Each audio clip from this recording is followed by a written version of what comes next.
ডিম টিম কেড়ে নিয়ে হাঁটতেছে। তুই ডিম দিবি কবে? ডিম দিবি কবে? শুনি কি বলতো?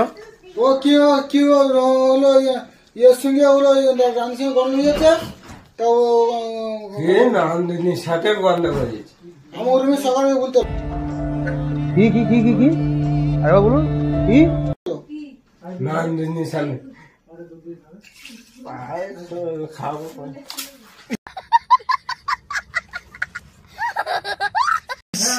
ও তো কোন মদ খেয়েছে তো গন্ডগোল করতেছি কেন? না আমি শুইছে শুতে যাচ্ছে না আমার। কড়া মদ খাইও। আমি দোকানে গেলাম।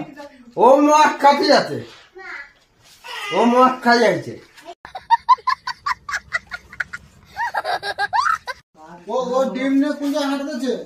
তো তাই হলো তুমি কড়া খাইয়েছো আইজরে? আইজরে কড়া খাইও।